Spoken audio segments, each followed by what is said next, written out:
별아, 오늘 뉴스 봤어? 물가 관련해서 좋은 소식 있었어. 어? 뭔데? 한국통계청이 2026년 1월 소비자 물가지수 상승률이 전년 대비 2.0%로 5개월 만에 최저 수준 기록했다고 발표했어.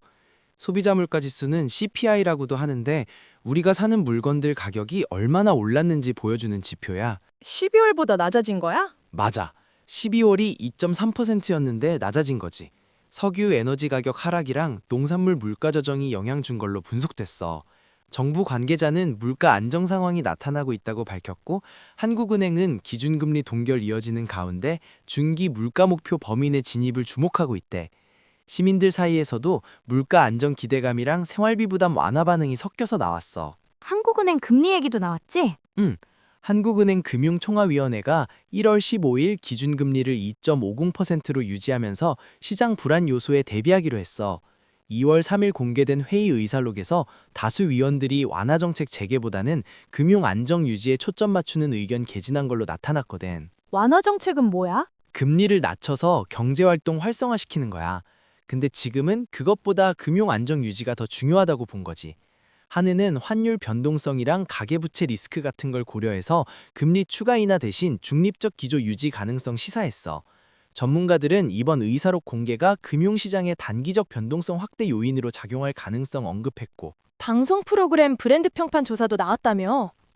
2026년 2월 방송 프로그램 브랜드 평판 조사에서 미스트롯4가 63% 상승하면서 1위로 탈환했대. 이어서 현역가왕 3랑 놀면 뭐하니 같은 예능 프로그램들이 상위권 진입하면서 예능 브랜드 지형도 변화 나타났거든. 방송 관계자들은 뭐라고 했어? 시청자들이 예능 프로그램에서 다양한 출연자, 컨셉 즐기고 있다고 분석했어. 시청자들 사이에서는 최근 예능 프로그램 다양성 확대랑 팬 반응이 브랜드 평가를 견인했다는 의견 공유됐고, 정치 뉴스는 어땠어? 2월 3일 지상파 뉴스에서는 국내 정치권 여야 합당이랑 정성 논쟁, 국회 민생법안 처리 상황이 주요 정치 이슈로 다뤄졌어.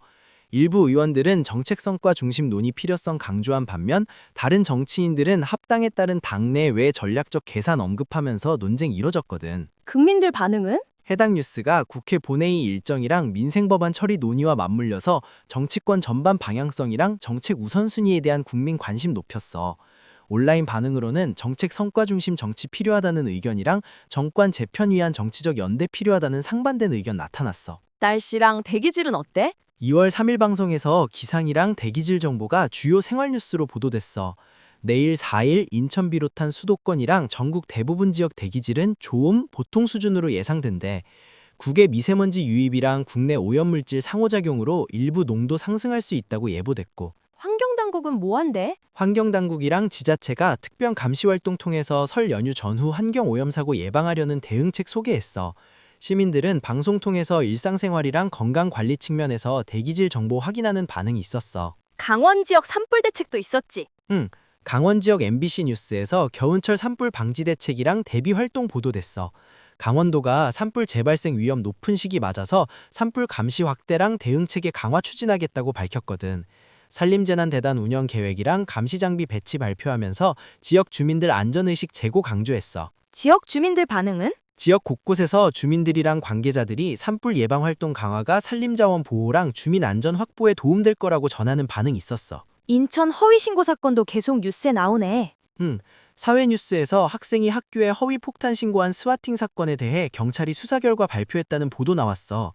인천지방경찰청이 사건 경위랑 대응 과정, 허위 신고자 신원이랑 동기 공개했거든. 실제로 폭발물 있었어? 수사 결과 실제 폭발물이나 위험 요소 없는 걸로 확인됐어. 허위 신고가 공공안전이랑 자원 낭비 문제로 이어졌다는 점 강조됐고, 경찰은 허위 신고에 대한 강력한 법적 대응 경고했는데 시민들 사이에서는 국민 안전 위협하는 이런 거짓 신고가 반복돼서는 안 된다는 우려랑 비판 이어졌어. 국제뉴스로는 인도네시아 얘기 있었지. 맞아. 인도네시아 정부가 약 12조 루피, 그러니까 약 7억 5천만 달러 규모 저소득층 사회복지 프로그램 발표했대. 쌀이랑 식용유 같은 주요 생필품을 저소득 가정에 2개월간 지원할 예정이고 첫 분기 경제성장 도모하는 취지에서 시행된대. 우리 뉴스에서도 소개됐어? 지상파 뉴스에서도 짧게 소개되면서 아시아 경제 복지책 비교 측면에서 보도됐어. 글로벌 경제 흐름이랑 사회 안전망 확대 사례로 주목받았어. 스포츠 경기 일정도 나왔다며? 2월 3일 방송 스포츠 뉴스에서 국내 프로농구랑 프로배구 주요 경기 일정 소개됐어. LG와 KT 프로농구 경기랑 삼성화재 대 대한항공 배구 경기가 각 체육관에서 열릴 예정이라는 내용 상세히 안내됐거든. 캐스터들이 뭐라고 했어? 캐스터들이 경기 분석이랑 예상 라인업 제공하면서 팬들 관심 유도했고 종목별 최근 성적이랑 주목 삼수 정보도 함께 전했어. 시청자들 사이에서는 프로스포츠 경기 일정이랑 해설 정보가 주말 여가 컨텐츠로 유용하다는 반응 나타났어. 세계 주식 시장은 어때? 경제 뉴스에서 세계 주요 주식 시장이 단기 조정 이후 반등하고 금값이 다소 안정 찾는 흐름이라는 외신 보도 소개됐어. 아시아, 유럽, 미국 주식 시장 지수 상승이랑 금값 회복이 글로벌 시장 투자자들 심리 반영한다고 전했거든. 전문가들은 뭐라고 했어? 방송에서 국내 시장과 연결된 외신 흐름으로서 주요 국제 금융 지표랑 투자자 리스크 선호 변화도 해설했고, 전문가들은 금융시장 다변화랑 안전자산 선호 흐름이 주목된다고 설명했어. 오늘도 다양한 뉴스였네. 물가 안정은 정말 반가운 소식이고. 그러니까 5개월 만에 최저 수준이라니 생활비 부담 좀 줄어들 것 같아. 한국은행 금리 동결도 금융 안정을 위해선 필요한 조치인 것 같고. 너랑 얘기하니까 뉴스 이해 잘 돼. 고마워. 나도 재밌었어. 내일 또 새로운 소식 들고 올게.